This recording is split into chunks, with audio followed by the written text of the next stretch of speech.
오늘 설교 제목이 좀 특이하지요? 주보에 뭐라고 나와 있습니까? 다 두루 모든. 주보에 안 나와도 앞에 나와 있네요. 다 두루 모든. 이 말은 수식어죠. 수식어. 설교 제목으로 하기에는 좀 부적절하게 보이는 수식어입니다. 설교 제목하면 하나님, 예수님, 교회, 충성, 온유, 믿음, 이런 명사로 된 단어가 있어야 되고, 그걸 설명하는 부사, 아름다운 믿음, 좋으신 하나님, 그리고 혹시 동사가 하나님은 좋으신 하나님이신데 우리를 살펴주신다, 뭐 이렇게 제목이 돼야 되는데 달랑 부사만 다 두루 모든, 이렇게 설교 제목을 잡아봤습니다. 이 말씀의 뜻 다 두루 모든, 영어 성경에 보면 다 하고 모든은 all이라고 되어 있어요. 철자로 ALL. 좀 부적절하긴 해도 저도 이런 설교 제목은 처음 정해봤는데 하나님의 의도가 있지 않나 생각이 됩니다. 이 제목 그대로 여기 하나님 말씀을 듣는 모든 사람들이 한 사람도 빠짐없이 하나님의 은혜를 누리는 시간이 될 줄로 믿습니다. 하나님의 말씀을 들을 때 하나님의 은혜가 임하게 돼요. 오늘 본문 중에 다라는 단어는 33절, 35절, 43절에 나오고, 두루라는 단어는 37절, 38절 나오고, 모든이라는 단어는 38절, 41절, 43절, 44절에 나오는 것을 보게 됩니다. 그러니까 좀 많이 나오는 편에 해당되는 거죠. 내용은 비슷비슷하긴 하지만, 사도행전 10장 본문 말씀은 베드로 사도가 고넬료의 집을 찾아가서 말씀을 전하니까 성령님께서 말씀을 듣는 고넬료의 사람들에게 임하시는 것을 보게 됩니다. 그리고 세례를 베풀었다. 왜 이 장면이 중요한가? 예수 그리스도의 복음이 유대 민족을 벗어나서 최초로 이방인들에게 복음이 전파된, 복음이 전도된 전환점이기 때문에 이게 중요하다는 거예요. 그래서 다음 사도행전 11장에 가면 이게 초대교회의 기초를 흔들어 놓는 아주 유명한 이슈가 되고 초대교회의 방향이 바뀌는 그런 역사가 일어나게 된 것입니다. 여러분, 베드로와 고넬료의 이 만남이 있기까지는 하나님의 놀라운 인도하심이 있었습니다. 비록 로마 군대, 이탈리아 부대는 특수부대인데 거기에 백부장, 오늘날로 치면 중대장급인 고넬료가 유대인을 통치하는 정복군이지만 유대인들이 섬긴 하나님을 경외하고 또 그가 구제와 기도에 힘쓰는 것을 하나님께서 기억하셨다. 이게 중요한 거예요. 하나님이 기억하셨다. 구제와 기도하는 것을. 그러니까 하나님이 작정을 하셨어요. 내가 고넬료 가정을 축복해야 되는데 가장 큰 축복이 뭐냐? 영혼 구원의 축복이에요. 이 세상에 아무리 떵떵하게 잘 살아도 죽어서 지옥 떨어지는 것은 불행한 인생이에요. 반면에 좀 어렵게 살아도 죽어서 천국 간다면 그건 복받은 인생이에요. 하나님이 고넬료에게 가장 큰 축복을 주고 싶어 하셨는데 그것은 세상의 성공이 아니에요. 물질적인 축복과 장수, 건강이 아니에요. 하나님이 고넬료 가정에게 주고 싶은 가장 큰 축복은 영혼의 구원이었습니다. 베드로가 오후 3시 시간에 기도할 때에 천사가 나타났어요. 아주 구체적으로 얘기합니다. 요바에 가면 무드쟁이 시몬이라는 집이 있는데 그곳에 베드로 사도가 있다. 가서 베드로 사도를 데리고 와라. 천사의 그 환상을 통한 천사의 음성을 이 고넬료는 하나님 말씀으로 받았어요. 너무 구체적인 거예요. 베드로에게도 하나님 역사하셨습니다. 베드로는 낮 12시에 비몽사몽간에 지붕에 올라가서 기도하는데 하늘로부터 그릇 같은 보자기가 내려오는 거예요. 온갖 더러운 짐승들이 다 있는데 하나님이 그걸 잡아먹으라. 하나님 저거 율법적으로 먹을 수 없는 건데요. 못 먹겠습니다. 베드로에게 이 소리가 들려옵니다. 하나님, 내가 깨끗하게 한 것을 너가 더럽다고 속되다고 하지 말라. 이 환상을 연거푸 3번이나 보게 되는 거예요. 이게 무슨 뜻이 있으려나? 베드로가 의아심을 갖고 있었어. 율법적으로 안 되는 일인데 왜 하나님 이런 환상을 3번이나 보여주시지? 그때 누가 문을 똑똑 두드리는 거죠. 손님이 왔습니다. 고넬료가 보낸 손님들이 베드로를 찾는다는 거예요. 그 손님들이 고넬료의 이야기를 합니다. 그래서 당신을 찾아왔습니다. 하룻밤을 같이 머물고 베드로가 같은 신자들 며칠 데리고 고넬료의 집에 방문했다. 그래서 고넬료를 만났을 때 이런 말을 하게 되죠. 오늘 본문 28절 29절에 보니까 이르되 유대인으로서 이방인과 교제하며 가까이 하는 것이 율법인 줄은 너희도 알거니와 하나님께서 내게 지시하사 아무도 속되다 하거나 깨끗하지 않다 하지 말라 하시기로 부름을 사양하지 아니하고 왔노라. 묻노니 무슨 일로 나를 품비었느냐. 아멘. 베드로 사도가 믿음이 좋은 게 뭡니까? 자기 고집을 끝까지 부리지 않았다는 거예요. 내가 유대인으로서 이방인을 만나는 게 율법이에요. 율법적으로 율법인 건 아는데 하나님이 내게 하나님이 깨끗하게 하신 것을 속되도 하지 말라 하셨으니 내가 그 뜻을 몰라서 하나님의 어떤 뜻이 있겠지 하고 왔다는 거예요. 이게 베드로 사도가 쓰임받는 겁니다. 오늘 저와 여러분이 하나님의 축복을 확 못 받는 비결이 뭐냐? 이유가 뭐냐? 마음은 감동이 되는데 발이 안 움직이는 거예요. 베드로 같은 환상을 보는데 음성을 듣는데 이게 진짜일까? 에이, 내가 가만히 있어도 하나님 알아서 해주시겠지 하고 가만히 있어 버리는 거예요. 안 가요. 고넬료의 집에 가야 되는데 지금 내 고집이 먼저예요. 내 선입견이 먼저예요. 내 생각이 먼저예요. 내 경험이 먼저예요. 하나님 말씀은 내 경험과 고집 너머에 있어요. 그러니까 안 움직여요. 하나님의 뜻이 있고 하나님이 복 주시고 하나님이 역사하실 것 같은데 아직은 아닌 것 같아. 근데 베드로는 따라갔어요. 율법인 줄 알면서. 자신이 믿는 신앙세계에서는 안 된다는 거예요. 분명하게 얘기하잖아요. 내가 너희를 가까이 하는 게 율법인 줄은 너희도 안다. 그러나 하나님의 인도가 있었기 때문에 내가 여기 왔다. 이게 신앙인 거예요. 사실 여러분, 베드로하고 고넬료는 인간적으로 만날 수 없는 상황입니다. 왜 그렇습니까? 베드로가 누구예요? 사람들이 예수 그리스도를 십자가에 죽였어요. 세상을 혼란시키게 하는 사람. 로마에게 있어서는 정치적으로 폭동을 일으켜서 나라를 전복시키게 하는 사람. 근데 그 예수가 죽고 부활했다고 소문이 났는데 그 뒤를 따르는 무리가 생겼어요. 그 무리의 개수가 베드로입니다.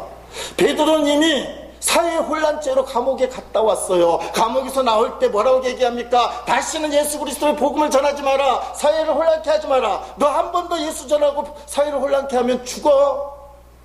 너 진짜 끝날 줄 알아. 쉽게 말하면 공안 당국의 감시 대상자. 사회를 막 혼란케 하고 힘들게 만드는 그런 사람이에요. 근데 고넬료는 누구예요? 이달리아 부대의 백부장. 이달리아 부대는 특수부대예요. 가이사라에 5부대가 있는데 그 현지인 출신의 부대는 4개고 딱 1개 부대가 로마 군인들 부대예요. 그게 이달리아 부대의 백부장. 오늘날로 중대장인데 특수부대. 5부대 중에 로마의 유일한 주력군이에요. 거기에 중대장. 그 당시 경찰이 있었을까요? 없었을까요? 경찰이 없어요. 그러면 치안 담당은 누구 책임입니까? 군인들 책임이에요. 그러니까 치안을 담당하는 특수부대의 중대장이에요. 쉽게 말하면 고넬료는 백부장을 감시해야 돼요. 지금 베드로가 가는 곳곳마다 복음을 전해서 사회를 혼란시키고 벌써 감옥 갔다 온 전과도 있고 경고를 받은 사람이에요. 너 사회 혼란케 하면 큰일 나. 그리고 베드로라는 사람은 유대인인데 이방인을 짐승처럼 벌레처럼 여기는, 여기 말한 것처럼 만나는 걸 싫어하는 정통 유대인이고 고넬료는 이방인이에요. 자, 사회적으로 인간적으로는 이 베드로하고 고넬료는 만나고 싶어도 만나서 안 되는 그런 관계예요. 그런데 이 둘의 관계, 온수처럼 보여줄 수밖에 없는 위치에 있는 두 관계가 아름다운 관계, 최초로 이방인에게 세례를 베풀고 구원을 받게 만드는 역사가 있기까지는 이들의 태도에 그 비법이 있다는 겁니다. 베드로의 신앙 태도, 아까 우리가 나눈 겁니다. 자신의 생각, 자신의 고집을 끝까지 부리지 않았다. 그가 나중에 하나님의 인도하심을 깨달았어요. 유대인에게만 구원이 있고 성령이 임할 줄 알았더니 그게 아닌가 보다. 하나님의 뜻은 이방인들에게도 구원을 받게 하는 거구나. 본문 34절 35절에 베드로가 이렇게 얘기합니다. 베드로가 입을 열어 말하되 내가 참으로 하나님은 사람의 외모를 보지 아니하시고 각 나라 중 하나님을 경외하며 의를 행하는 사람은 다 받으시는 줄 깨달았도다. 아멘. 각 나라에 있는 모든 사람들 중에 하나님만 경외한다면 하나님은 그 사람을 받으신다. 베드로에게 꼭 배워야 될 것, 자기 고집 부리지 않고 설령 신앙적인 견해에서 유법이라 할지라도 하나님의 뜻이라면 움직였다는 거예요. 순종했다는 겁니다. 자, 고넬료는 도대체 어떤 사람이었느냐? 여러분, 고넬료는 베드로가 정복지의 피지배인, 그러니까 시킬 수 있는 위치잖아요. 내가 특수부대 중대장이니까 너희 유대인들은 내 말을 들어야 돼 하고 아랫사람 취급할 수 있는 위치예요. 처음 만나서 네가 베드로냐? 나 중대장인 거 알지? 이렇게 큰 소리 칠 수 있는 입장이에요. 그런데 여러분, 고넬료는 베드로를 하나님처럼 여겼습니다. 오늘 본문 25절 26절 말씀 한번 읽어보십니다. 마침 베드로가 들어올 때에 고넬료가 맞아 발 앞에 엎드려 절하니 베드로가 일으켜 이르되 일어서라 나도 사람이라 하고 하며. 저 무슨 말이에요? 고넬료가 베드로가 들어오니까 넙죽 절을 했는데 느낌이 사람한테 인사하는 정도가 아니라 하나님을 예배하듯이 너무나 거룩하고 정중하고 진지하게 절을 하는 거예요. 그 베드로가 이거 큰일 났다 싶어서 난 하나님 아니야. 너가 정말 엎드리며 경배해야 될 사람은 경배해야 될 분 하나님밖에 없어. 나한테 절하면 안 돼. 고넬료의 태도가 나오잖아요. 고넬료는 베드로부터 하나님 말씀을 듣는데 그의 표현을 보십시오. 33절 말씀 한번 읽어보십니다. 내가 곧 당신에게 사람을 보냈는데 오셨으니 잘하였나이다. 이제 우리는 주께서 당신에게 명하신 모든 것을 듣고자 하여 다 하나님 앞에 있나이다. 아멘. 자, 설교하기 위해서 베드로가 왔는데 베드로 앞에 우리가 모였습니다. 나의 친척들과 나의 친구들을 다 모아서 베드로를 기다리고 있었고 저희들이 베드로를 맞이하여 베드로 앞에 있습니다. 이렇게 하는 게 현실적인데 뭐라고 표현합니까? 다 하나님 앞에 있나이다.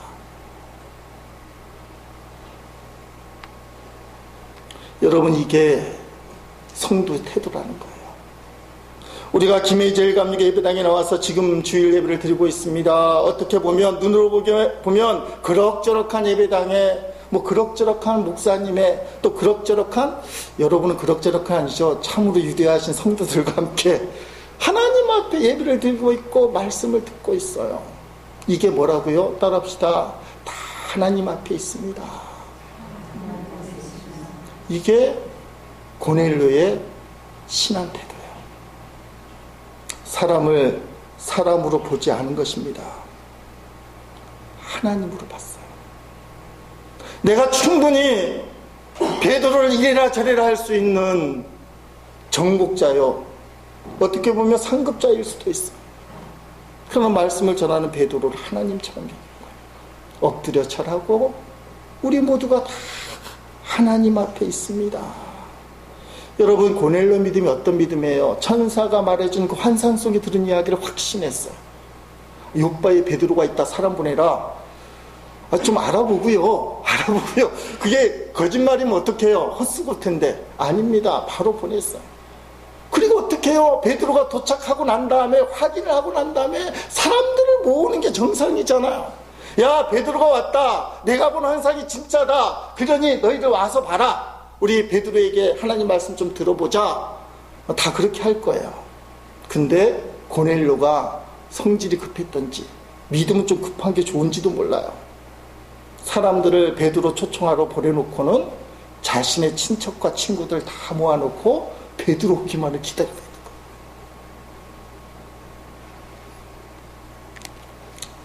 하나님 말씀을 진지하게 듣고 그 말씀을 붙들고 실행을 했습니다.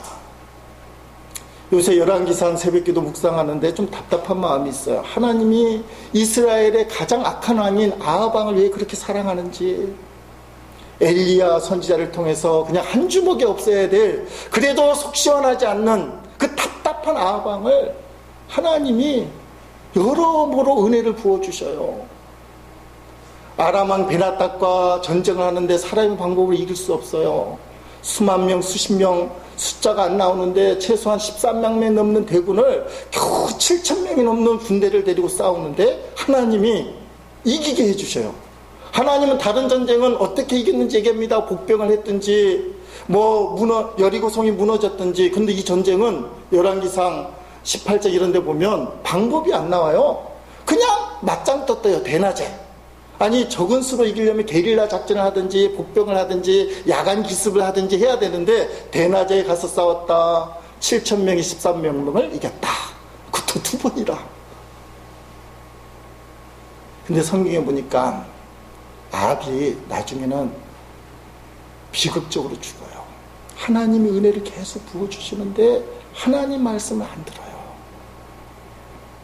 첫 번째 전쟁에서 이겼을 때 하나님의 선지자, 이름도 없는 선지자가 내년에 아람이 다시 쳐들어올 테니까 너 전쟁을 준비하라.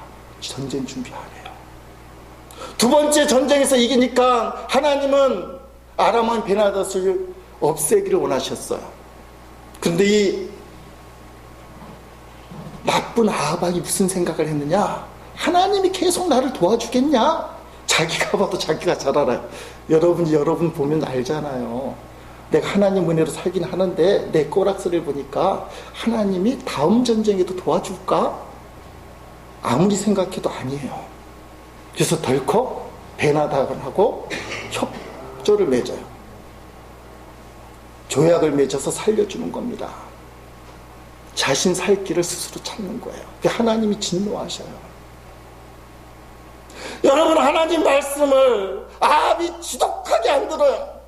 은혜를 그렇게 베풀어 주시는데도 아합은 하나님께 감사하지도 않아요. 계속 나쁜 짓을 하는데도 하나님 그를 품어주시고 사랑하시고 은혜를 부어주시는데, 근데 그 아합이 다른 사람이 아니라 자신이라는 거예요. 내 자신. 여러분 자신이라는 거예요. 하나님이 얼마나 우리를 사랑하셔서 은혜를 계속 베풀어 주시는데 지독하게 말을 안 들어요. 근데 고넬료는 말입니다. 환상 중에 천사가 한 말을 하나님 음성으로 듣고 확신을 갖고 베드로가 오기 전에 그 말씀의 성취를 꿈꾸면서 친척들과 친구들을 미리 모아놨어요.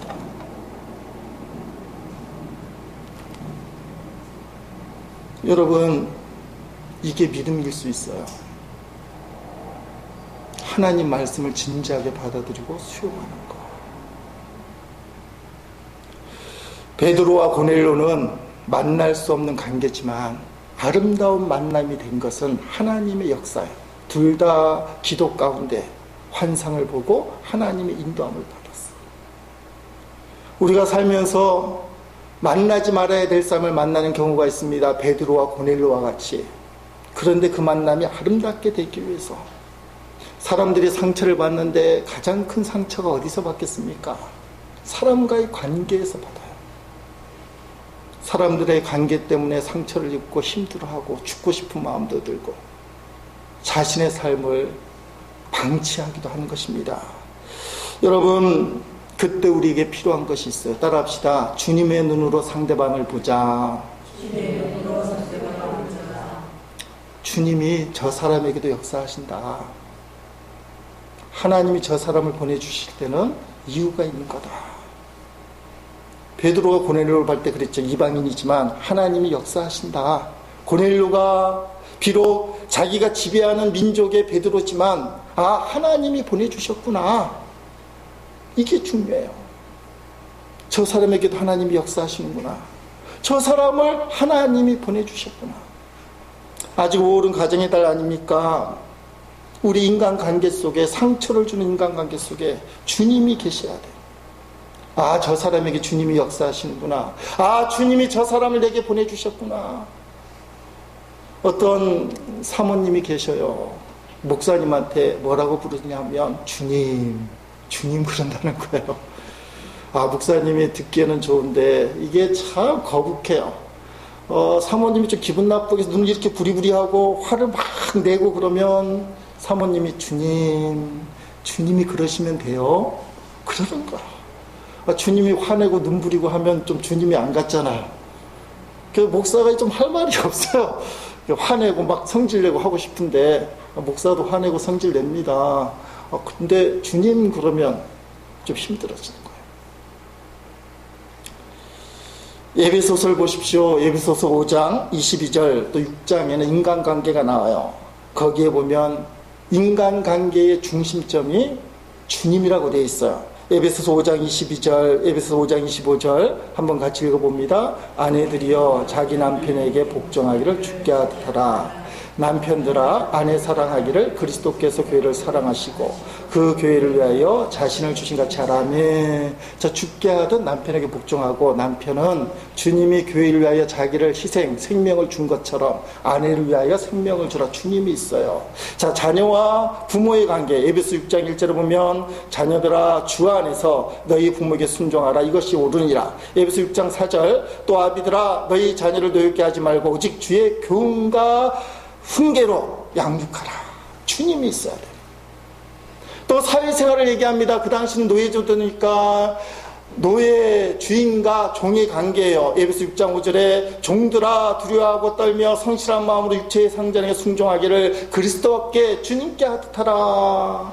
또 주인들에게 얘기합니다. 요즘 말하는 회사 사장들, 상전들아 너희도 그들에게 이와 같이 하고 유업을 끝이라. 이는 그들과 너희의 상전이 하늘에 계시고 하나님이라는 거죠. 그에게는 사람을 예물로 취하는 일 없는 줄 너희가 알미라. 아멘. 사장들아 하나님이 눈뜨고 보고 있으니 종업원이라고 너의 노예라고 네 마음대로 하지 마라.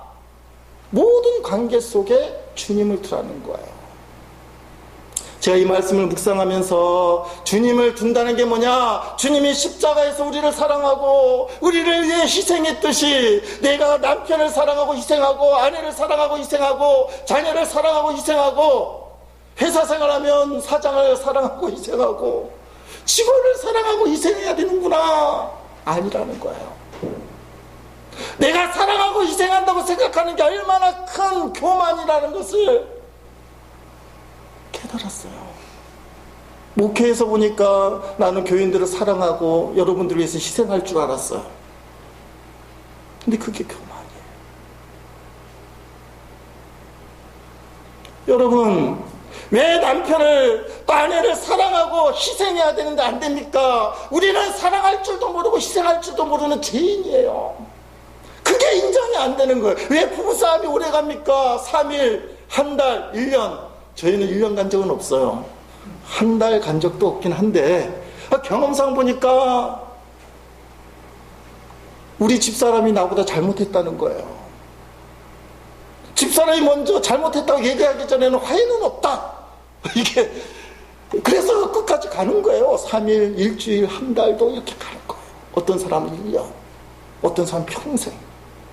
내가 잘못한 게 없는데 내가 왜 그를 사랑해야 돼? 왜 내가 그를 위해 희생해야 돼? 저 사람이 먼저 사랑하고 희생해야 돼. 자녀를 볼 때도 만져. 내가 너를 위해서 얼마나 애를 쓰고 사랑하고 희생했는데 너는 왜 이것밖에 안 해? 부모를 볼 때 자녀들도 마찬가지야. 왜 엄마 아빠는 내 마음을 몰라줘? 나도 하느라고 하는데 왜 내 마음을 몰라줘? 난 사랑하고 희생한단 말이야. 십자가의 정신을 실천한단 말이야. 이게 교만이라는 거예요. 그러니까 뭉개지고 뽀개지는 거예요. 가정이 틀어지는 거예요. 자녀들이 삐뚤어지는 거예요. 효도가 안 되는 거예요. 인간은 원래부터 사랑하고 희생할 줄 몰라요.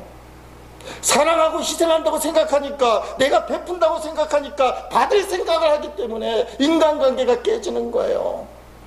예수님이 에베소서에서 사람관계의 주님이라고 얘기하는 것은, 따라합시다. 너는 죄인이다. 너는 죄인이라, 그걸 가르쳐 주는 거예요. 너는 사랑할 줄도 희생할 줄도 모르는 죄인이야. 그러니까 주님이 시키는 대로만 해야 돼.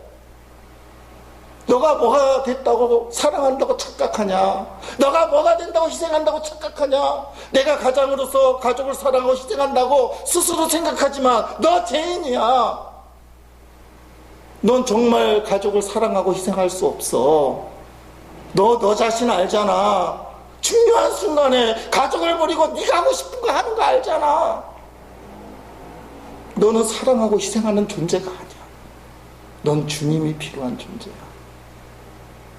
십자가가 필요한데, 십자가의 첫 번째 정신은 나는 죄인이라는 거예요. 난 사랑할 줄도 모르고 희생할 줄도 모른다. 이 마음이 들 때 관계가 회복이 돼요. 배우자가 나보다 나은 사람으로 보이기 시작해요. 그를 긍정하게 되고 그를 받아들이게 되니까 감사가 나오기 시작하는 거야. 근데 내가 사랑하고 희생한다고 내가 주도권을 잡고 생각하면 절대로 감사가 안 나와요. 난 이만큼 하는데 왜 넌 이것밖에 못해? 자녀들을 향해서도, 부모님을 향해서도 내가 이만큼 했는데 왜 너희는 왜 안 쫓아오는 거야? 내가 너를 위해서 얼마나 희생하는 줄 알아? 잠도 못 자고 뼈 빠지게 일한단 말이야. 그래서 너 학원 보내고 너 잘되고 얼마나 노력하는 줄 알아? 근데 얘가 삐뚤어져 나가요. 부모의 착각이에요. 하나님이 그를 선물로 주실 때는 하나님의 뜻이 있어요. 하나님이 역사하시는 거예요. 나는 너에게 해준 게 없다. 난 기도하고 주님이 시키는 대로 그냥 해줄 뿐이다. 난 너 앞에 죄인이야. 미안해. 더 기도하지 못하고 더 너를 위해서 아껴주지 못해서 미안해. 그러면 부모 자녀가 회복이 되고 남편과 아내가 회복이 돼요. 당신이 나보다 나은 사람이네. 그래서 예수님이 주님을 가운데 두라는 거예요. 사람을 외모로만 취하지 말고 주님의 마음으로 보는 게 중요합니다. 사도행전에 보면 베드로의 설교 여러 번 나오는데, 유명한 설교가 사도행전 2장에 나와 있는 오순절의 설교. 베드로의 설교 유명하죠. 오늘 본문에는 고넬료 가정에서 베드로가 설교를 합니다. 자, 오순절 설교는 유대인들을 대상으로 하는 설교고, 오늘 본문의 고넬료라는 설교는 36절부터 43절까지인데 이방인들을 대상으로 하는 설교예요. 그래서 설교 내용이 좀 다를 수밖에 없겠죠. 자, 베드로가 예수님에 대해서 설교를 하는데 핵심 내용이 뭡니까? 11절 말씀인데 앞을 보십니다. 쉬운 성경으로 한번 읽어봅니다. 사도행전 10장 38절 말씀. 하나님께서는 나사렛 사람인 예수님에게 성령과 능력으로 기름 부으셨습니다. 그분은 두루 다니시면서 선한 일을 하셨고 귀신에 사로잡힌 사람들을 고쳐주셨습니다. 이는 하나님께서 예수님과 함께 계셨기 때문입니다. 아멘. 여러분, 예수님이 이 땅에 오신 이유가 뭐냐? 마가복음 1장 38절에 이르시되 우리가 다른 가까운 마을들로 가자. 거기서도 뭘 하리니? 전도하리니 내가 이를 위하여 왔노라 하시고. 아멘. 예수님은 제자들에게 분명히 말씀하셨습니다. 너희가 성령을 받으면 예루살렘과 온 유대와 사마리아 땅끝까지 이르러 내 증인, 예수님의 증인이 되리라. 땅끝까지 두루다니며 복음을 전하라. 그런데 초대교회와 베드로 사도는 이 말씀을 이해하지도 못하고 깨닫지도 못했습니다. 그래서 유대인 자신들만 구원받는다고 생각했습니다. 짐승처럼 여기는 이방인들 구원받을 수 없다고 생각했습니다. 그런데 오늘 사도행전 10장에서 이걸 깨고 있는 것입니다. 고넬료를 포함한 이방인 모든 사람들에게 두루다니며 예수 그리스도의 복음을 전하라. 지금 베드로가 이방인 고넬료에게서 복음을 전하고 있습니다. 하나님의 약속, 예수님의 부탁이 성취되고 있는 것을 보게 됩니다. 자, 오늘 이 말씀에서 좀 교리적이긴 하지만 중요한 게 있습니다. 예수님이 자신의 힘으로 전도를 한 게 아니에요. 예수님에게 성령과 능력으로 하나님께서 부어주셨다는 것입니다. 이 본문과 비슷한 내용이 요한복음에 나오는데 중요한 말씀입니다. 요한복음 3장 33절로 34절 읽어보십니다.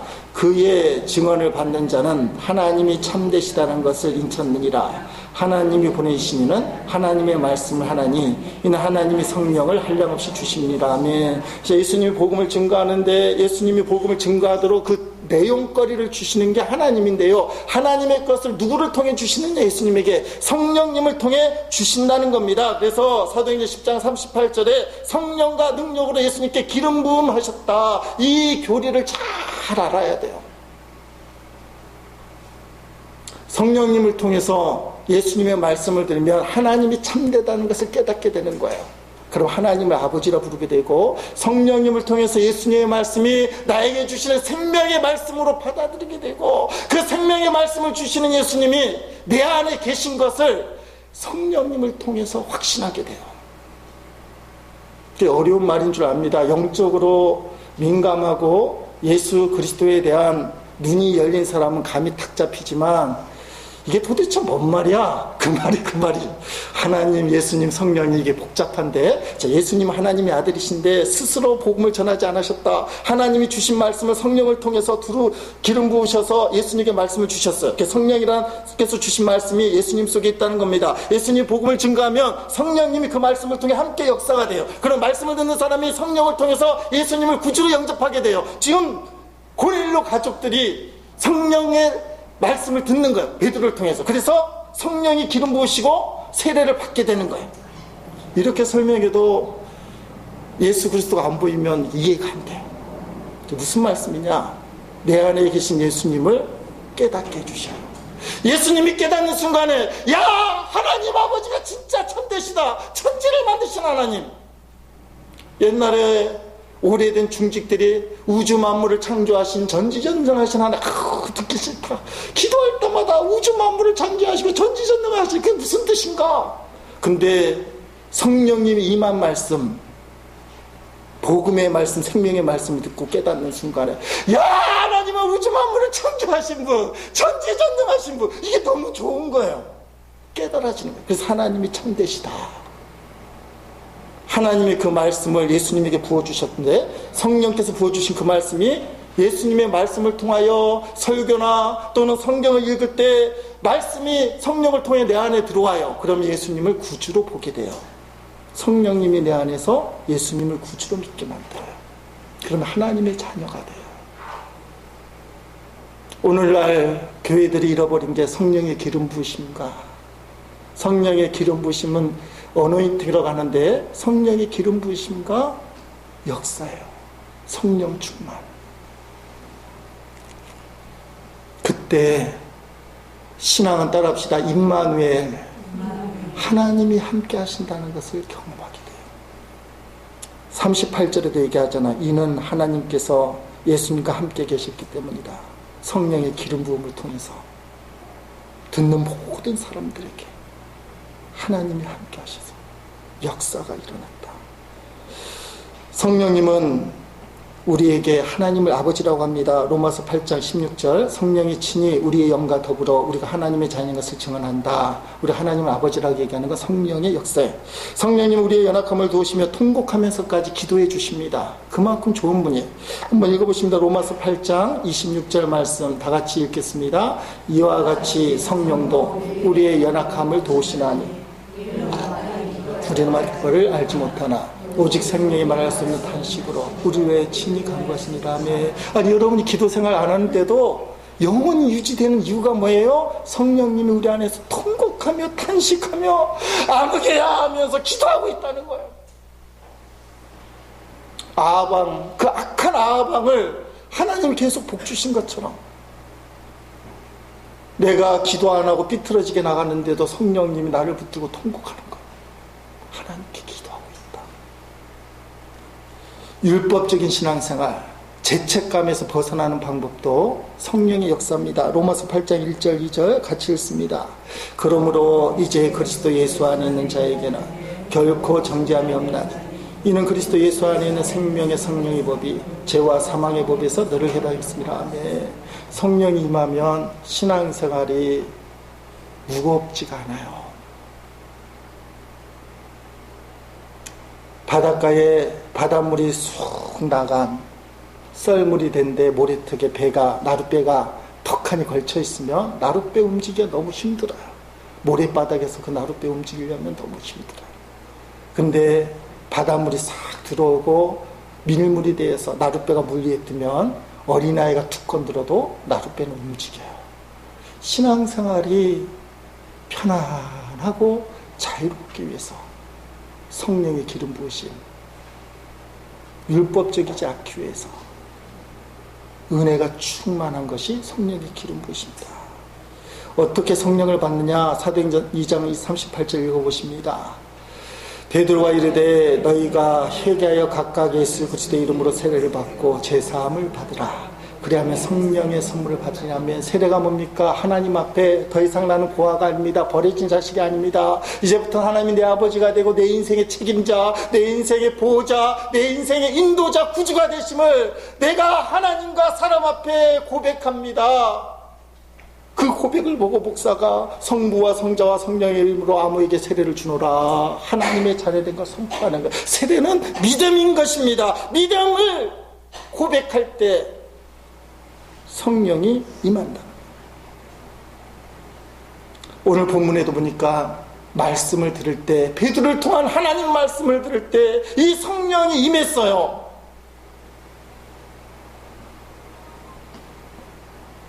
불같이 바람같이 성령께서 역사하셨어요. 마가의 다락방 오순절에 있었던 것처럼. 사도행전 10장은 약하게 나와 있습니다. 44절로 46절까지 그 장면을 한번 보십니다. 읽어보겠습니다.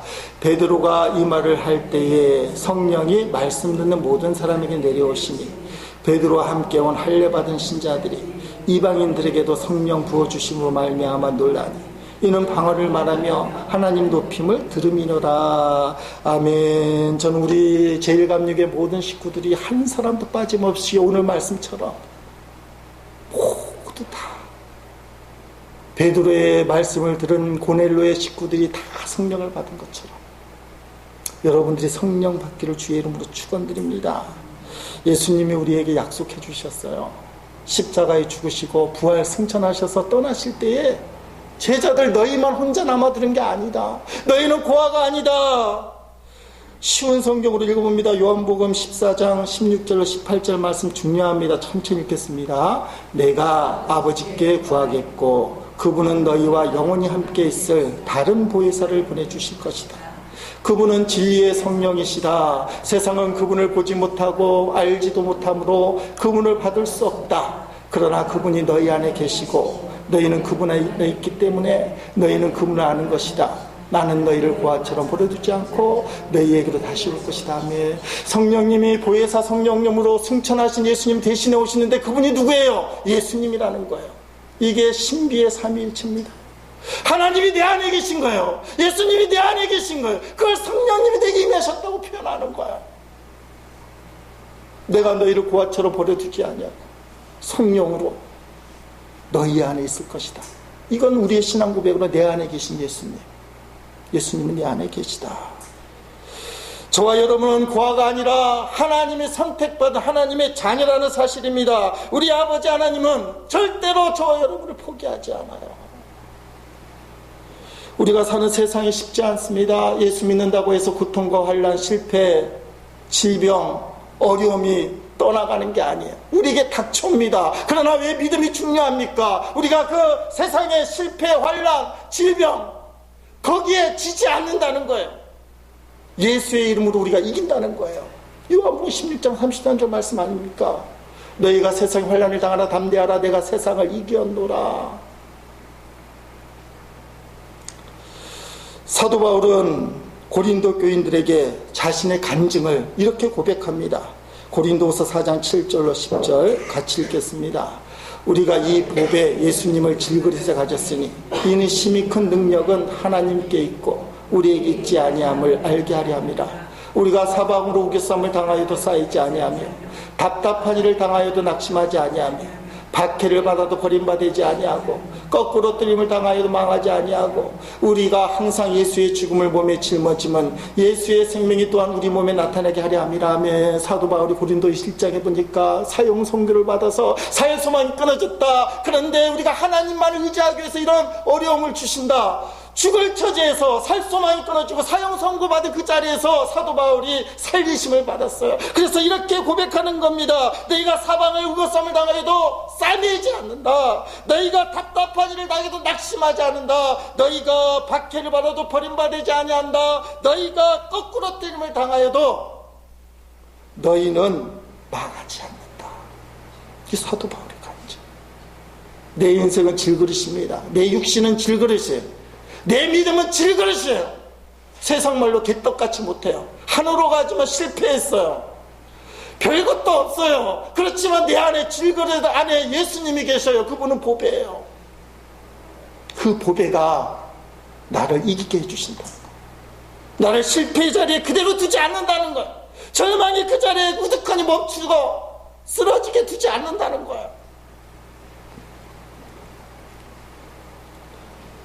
이 믿음을 확실하게 보여주는 것이 성령의 기름 부으심입니다. 사도 바울은 그걸 고백하고 있어요. 하나님 말씀을 듣는 우리 모두 고넬료 가정에 성령의 기름 부으심할 것처럼 저와 여러분에게 성령의 기름 부으심을 확신하는 믿음이 있기를 주님의 이름으로 간절히 축원드립니다.